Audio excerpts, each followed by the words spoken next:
Buongiorno a tutti e bentrovati alla cucina del cuore. Oggi faremo insieme una ricetta siciliana, faremo insieme le mafalde, il pane mafalda. Allora, io ho cercato di ridurre ai minimi termini la ricetta, evitando il procedimento della biga e vi devo dire che sono venute deliziose, belle, soffici e molto appetitose. Vi lascio alla ricetta e ci vediamo dopo.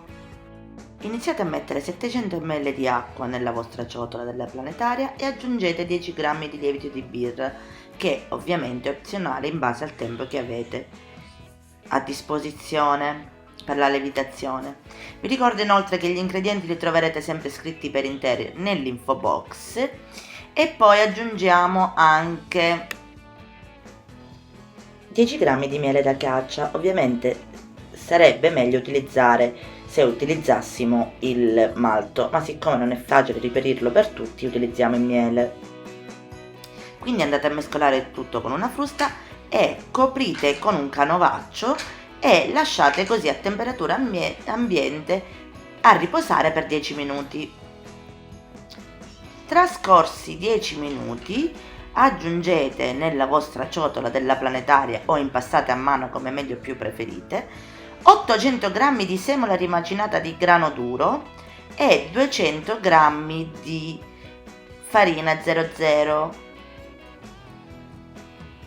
Aggiungete anche 80 ml di olio extravergine di oliva e lasciate impastare il tutto per circa 15 minuti.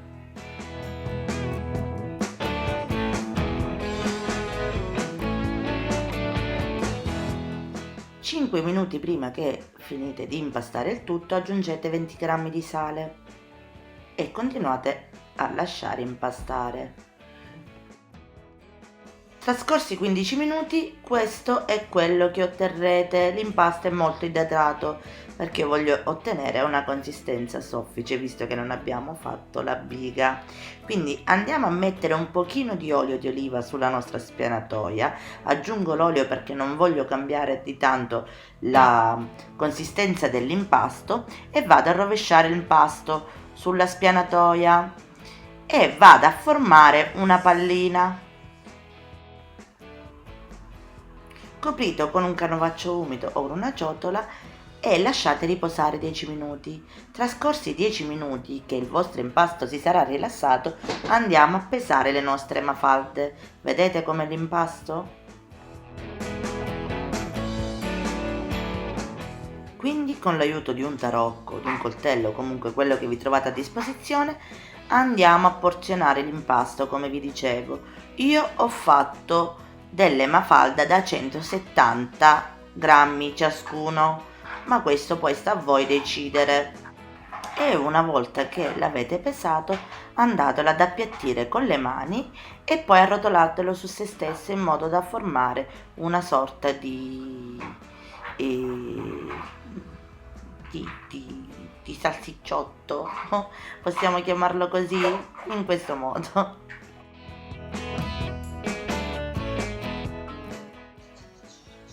Io preferisco sempre pesarmi l'impasto tutto d'una volta e poi proseguire con il procedimento. Se vi sembra troppo umido l'impasto comunque, ogni tanto ungetevi le mani con dell'olio e continuate così per tutte.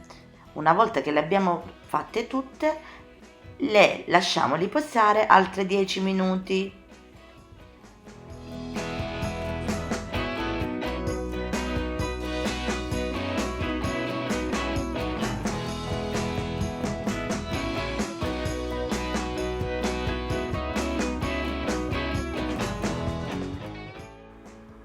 Trascorsi altri 10 minuti andiamo a riprendere i nostri salsicciotti come li abbiamo chiamati prima, ma non mi vengono altri termini ragazzi. Quindi andiamo a mettere un po' di farina sulla spianatoia, se preferite potete anche non metterla perché comunque poi mi sono accorta che veniva meglio anche senza, perché è talmente elastico l'impasto che si allunga anche tirandolo da una parte all'altra.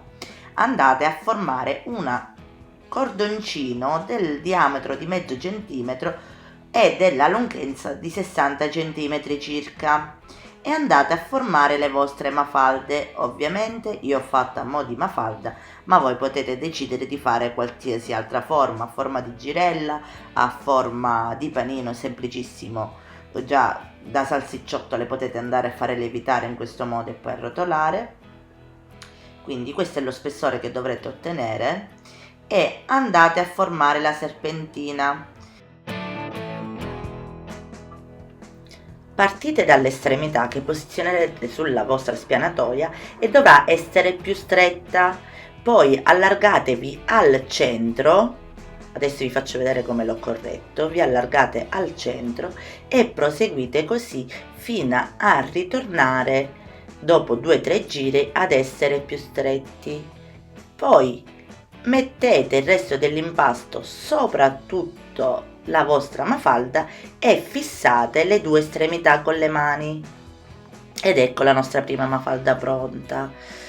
Prendete l'altro impasto e proseguite così per tutte.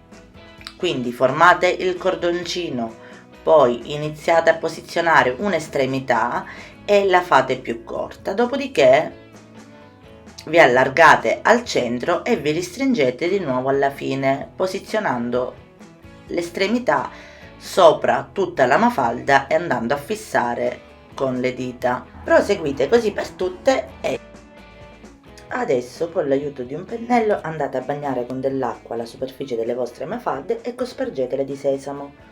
Con 1 chilo di farina abbiamo ottenuto 11 mafalde, quindi compritele con un canovaccio pulito e lasciatele lievitare o a temperatura ambiente o nel forno spento con la luce accesa fino al raddoppio.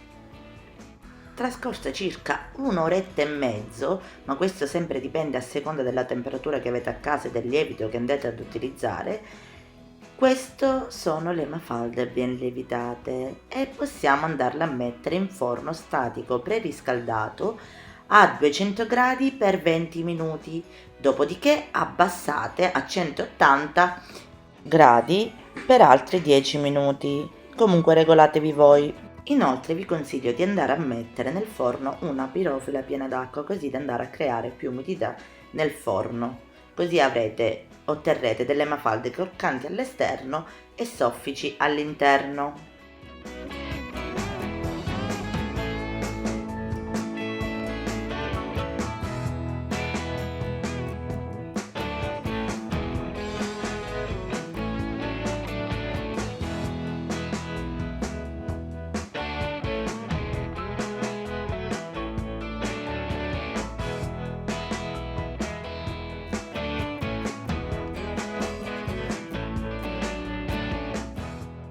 Ed ecco qui le nostre mafalde pronte, guardate che sono belle.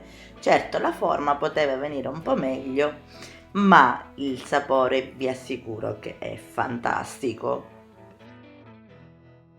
Per la cottura, visto che ogni forno è differente, dovete stare attenti al colorito di sopra, quindi devono essere ben colorite sopra e anche sotto in questo modo. E andiamo a fare la prova assaggio, guardate che sono soffici, bello, vediamo com'è all'interno, wow.